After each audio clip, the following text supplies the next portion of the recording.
All right, well, we're back right here on Right or Wrong Radio, and we have with us Tom Hoefling from the American Independent Party, and I'd asked him to come in. He was actually in Orange County right now. I understand you're from Iowa, right? That's right. And he's in Orange County doing some campaigning and stuff, and I thought I'd have him come in the studio, and thanks for making the trip. It was last notice. I notified him last night, so kind of a last-minute thing, so I really appreciate it. I know it's hard out there running around campaigning to fit everything in. But I guess one of the ways we can start this particular conversation is letting you explain to the listeners what exactly is the platform of the American Independent Party. Because I know, as I said to you during the break, I know a lot of people that tell me they're independent, but it seems to mean different things to different people depending on how that is used in the context of ideology and stuff like that. I know a lot of independents, there are a lot that are like socially liberal, maybe fiscally conservative, or the other way around. What exactly is the platform for the American Independent Party? Well, I'm glad you started with this. I guess we're you were talking about alternative music. I guess we're the alternative political choice this year. And that's what we need. I talk to people all over the country, and they are looking for an alternative to these two. Really one party. It's one party. We're living not in a two-party state, but a one-party state. I call it two-legged socialist beast, marching us towards destruction. Mm-hmm. I need to clarify a couple things. I was just nominated by the American Independent Party in California. I was already nominated by our national party, which is America's Party, back in February. So we have what we call a meta party. We're trying to do something that is beyond mere political parties. We make our endorsements, we make our associations based on a set of core principles, not on something so meaningless as a mere party label. If you go back and read what George Washington wrote in his farewell address, he spoke at great length about the dangers of either regional or party factionalism. We gather together around the core principles that this country was founded on. Expressed in our nation's charter and the Declaration of Independence. We hold these truths to be self-evident that all men are created equal, endowed by their creator with certain unalienable rights. It goes on and explains that this is why we have government. So if you go, the American Independent Party in California has their own platform, of course. I believe their website is aipca.org. Our national party, of which I'm the founder and the chairman, America's Party, our main website is at selfgovernment.us. You can go there, read our entire platform, our leadership pledge. We are very picky about who we endorse for office. We have to know that they understand the core principles, the natural law basis, moral basis for this country. And they have to have shown us that they actually order their politics in line with those principles on a consistent basis. We have to restore accountability to God, to the principles, and to each other, to we the people, if we want to save this country. Okay, great. Now, let's get into some particulars here, because as I was going through the website here, your website, his website, tomhoefling.com. Right, that's the campaign site, yes. I'm trying to make it a concentrated effort to make sure I pronounce your last name right. Mark will tell you I have a real bad habit of not doing that. But when I read like the platform, the basic platform, I'm looking right now at selfgovernment.us. This is the link that was on your site to the platform for the American Independent Party. And I read these things, and it says here, as you were saying, we have the goal of return to the nation a set of foundational principles, and that is based basically on the Declaration and, I guess, to the moral aspect of biblical principles. Of course. Now, to be totally honest with you, I have heard this from several other parties outside of the Republican Party and the Democrat Party. When I first looked at this, my first impression was that you were a type of libertarian party, just the way it's worded, not the meaning of it, but just the initial. I've read some of the libertarian stuff, and they start off the same way. We believe in the Constitution and the Declaration of Independence and everything, but I know that they're way off from where you guys are at. I'm not trying to tie you guys together. The reason I bring it up is that what I see a lot of in today's politics is this, what I call doublespeak. And again, I'm not implying that's the case here. I want to clarify to the listeners that I hear politicians, candidates, and people in office espouse these values. Oh, we believe in God, country, and we believe in patriotism, and we believe. But because of the left and everything that they've been successful in doing as far as redefining what these words mean, patriotism to a liberal now is the willingness to pay more taxes. That's patriotism, that kind of stuff. And the ability of the left to be able to deconstruct and redefine words and make it sound like they're saying the same thing we're saying, but meaning something completely different. Barack Obama says America's the greatest country in the world, but in the next breath tells us he wants to fundamentally transform it into something else. Well, or Mitt Romney tells us he's pro-life. But then there's 2 paragraphs that explicitly shows he is not fundamentally pro-life. So rhetoric is important. Words are very, very important in American politics. They should line up with your actions. Right. If somebody's actions don't line up with their words, I'm going to believe the actions every single time, okay? I have more than a 20-year record in American politics. I've worked on campaigns at all levels in all parts of the country. I had a decade-long close association with Dr. Alan Keyes. My bona fides are really solid on life, on defending the natural family, defending the borders, our national sovereignty, the Constitution. I mean, if you talk to people who know me, who've worked with me over the years, they're going to tell you I've been a consistent, moral, Reaganite conservative. Well, again, I'm not trying to imply that you're not. I understand. What I'm trying to do is bring the dialogue into, because this is, to me, is the core problem that we have in the country today, is that people hear things, the people saying it know, if I say this, you're going to think this, but the actions don't line up with the words. And I'm not challenging your viewpoints or anything like that. I want people to understand that the importance of listening to what somebody says and then being able to line up those actions.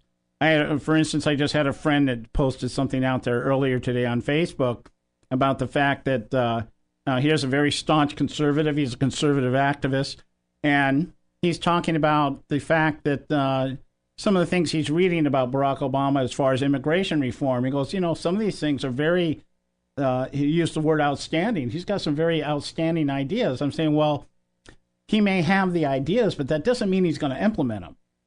He's just saying it because he knows that he needs to pacify.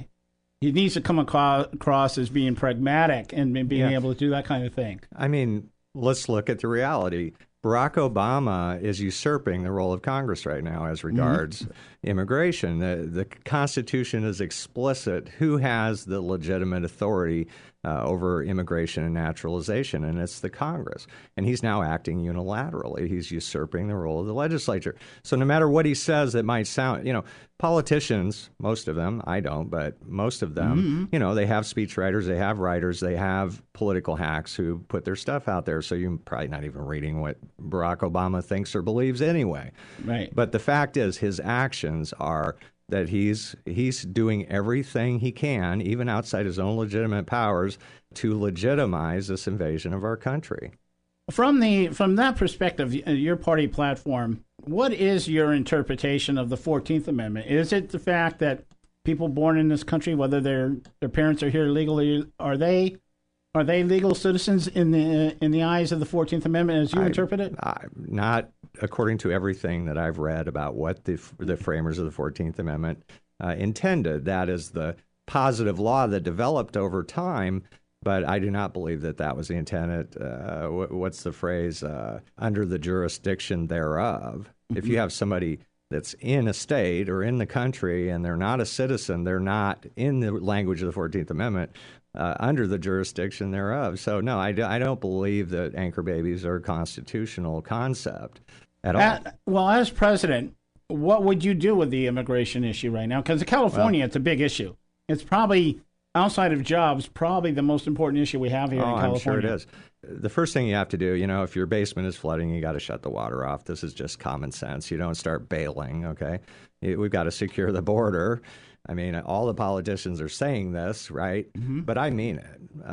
If I'm elected, one of my first acts will be a presidential finding that finds that our open, porous southern border represents clear and present danger to the security of the United States. Which means that then, as Commander-in-Chief, I have an obligation to secure that border.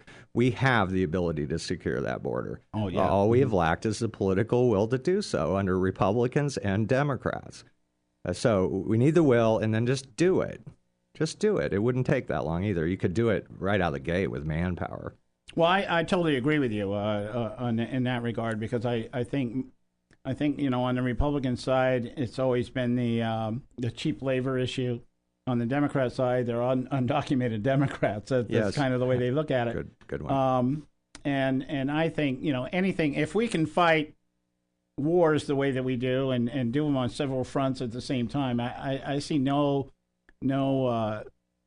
that tells me that we couldn't, within a very short period of time, secure the border.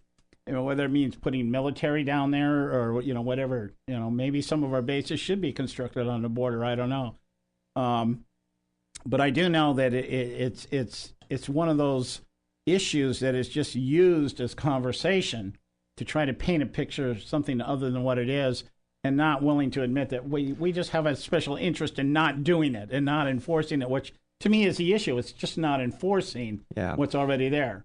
I have how you keep images on your hard drive. One of the images I have was a graph that showed workplace enforcements under George W. Bush. And early in his presidency, they dropped to almost zero. That's the other thing we have to do internally. Well, a couple things. We need to roll up the welfare red carpet. Mm-hmm. So, thirdly, we need to enforce the laws that Congress has passed, and we need to do it immediately.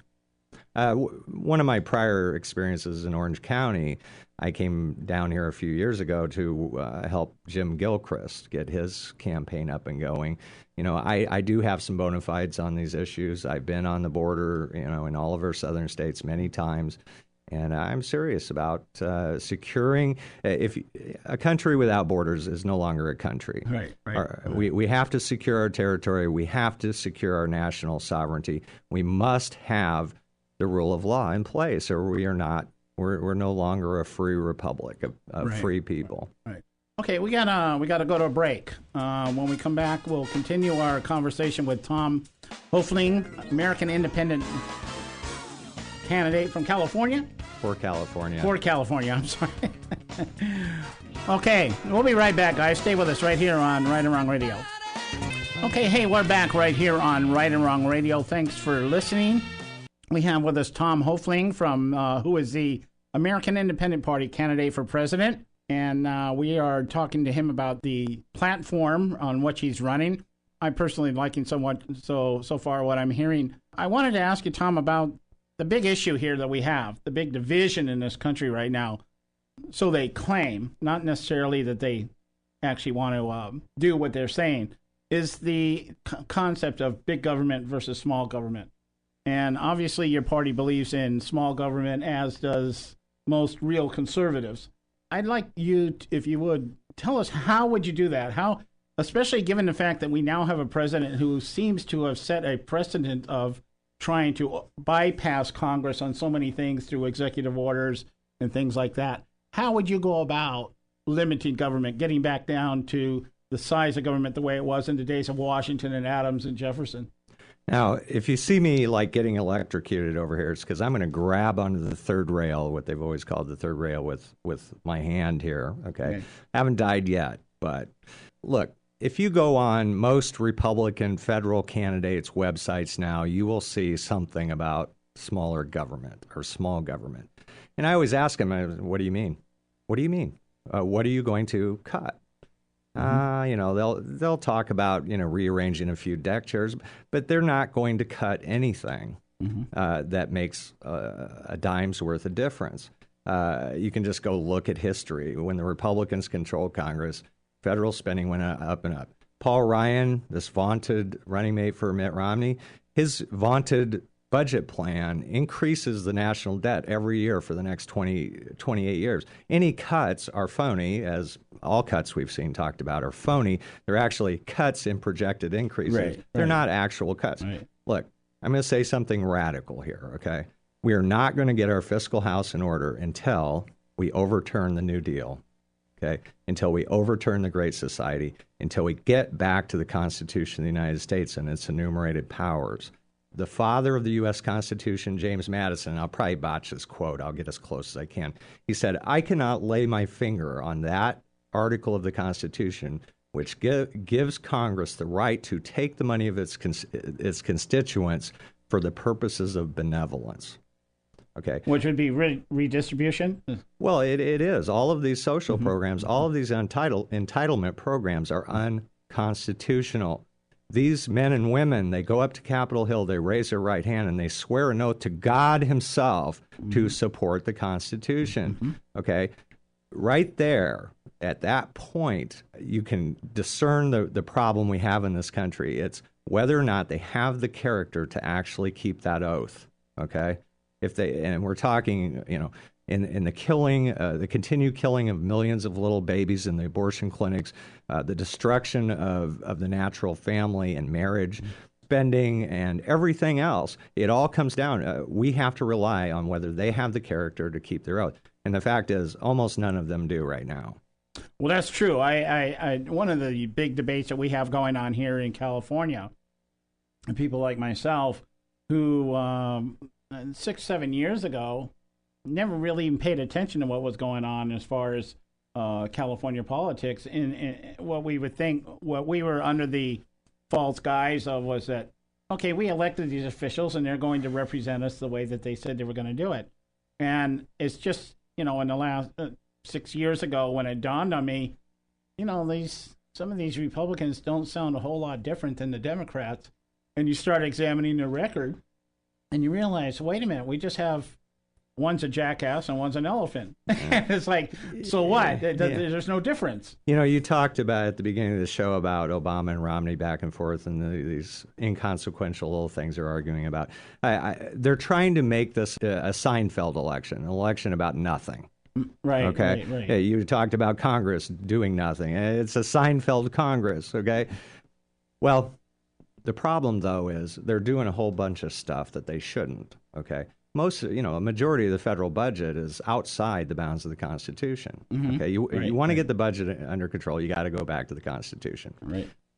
So on the one hand, they're doing that, but on the other hand, they're not doing the primary thing that they were sent there to do, which is equally protect all innocent human life, to protect our God-given rights to liberty and private property, to secure our border, to secure our national defense, to be strong in the world. They're so busy doing what they ought not that they're not doing what they ought. Right. Yeah, I agree. I agree 100% because it seems like, and then the process by what they try to do, the things that they ought not to be doing is so time consuming and so it's almost like, I guess what I always see is kind of like the dog chasing his tail. It's like, well, we're trying to make it look like we're doing something, but we really don't want to do anything. So the whole job becomes trying to make it look like you're doing something. Busy work. Yeah. I learned years ago an old saying that says, you can do all the wrong things the right way. And based on what you just said a minute ago, I just want to point out, this is not just a problem we have in Washington, D.C., although it's huge there. We have almost an identical problem in all 50 state capitals. Corruption, we have to clean out Washington, but we have to clean out the state capitals. One of the reasons I'm here, I care about California, okay?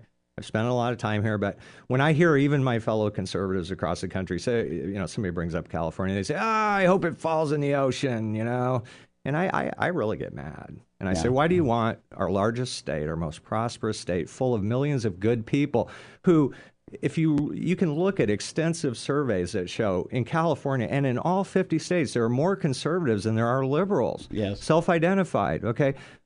Why do you want to feel that way? No. The problem in California, as elsewhere, is not that there's not enough conservatives to self-govern and to raise up principled people who understand their oath and who will do their job. It's that we're not being represented. People have been busy following a false flag of the Republican Party that has a reputation of being the conservative party, but it's not. Again, back to what we were saying before about words versus actions. I was a leader in the Republican Party for decades. I was part of my state central committee. I was a Republican elected official in the party apparatus. Mm-hmm. You know, I worked on campaigns. I've been involved with state parties all over the country. I know what's gone on in the Republican Party. Forget about it, okay? We have to figure out a new way that truly is done by we the people, that truly restores government of the people, by the people, for the people. We have to rebuild this country from the bottom up, and I'm here to help serve, to show people that in order to get California back, to get out of this mess that they've been driven in by both major parties, they have to rebuild it from the bottom up. They have to raise up a whole new generation of leaders if there's going to be hope for this state.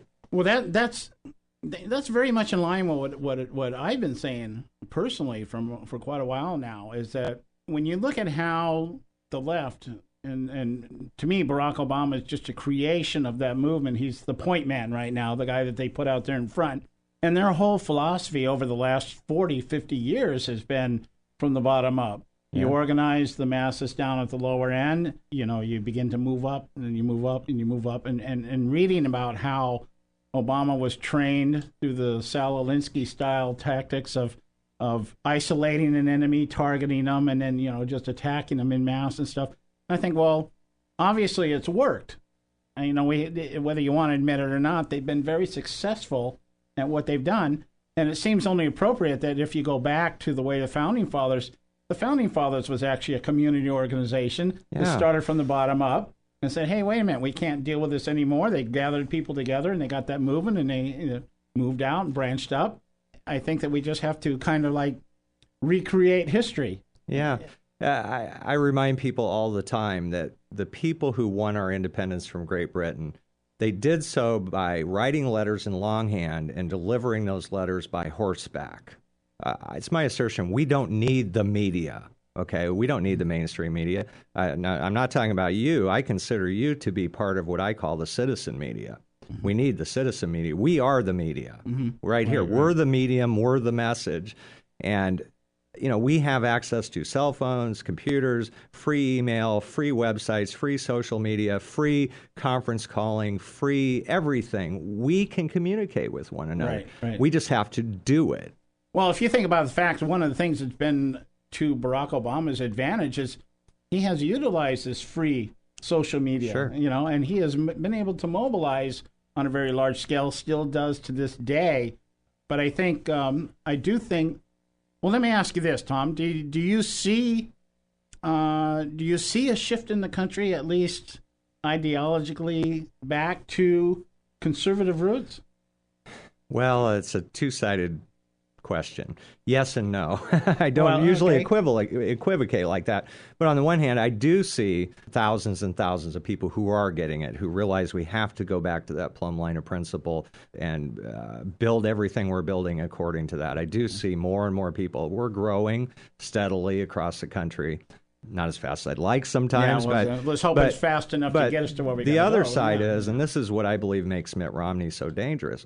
Look, Barack Obama does not have the power to make conservatives compromise their principles. Okay, Mitt Romney does.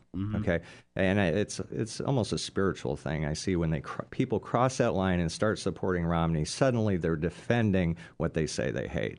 Okay, all right. Well, we're out of time, Tom. I got to let you go here. I do appreciate you coming on. Why don't you let people know how they can find out information about you? TomHoefling.com. My email address is on the site, tomhoefling@gmail.com. I communicate directly with people. We have national conference calls twice a week.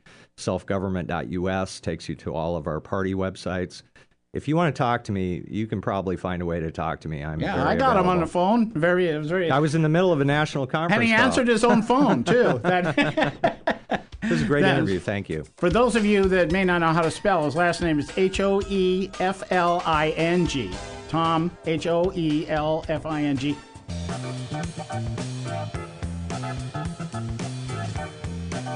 Hoefling.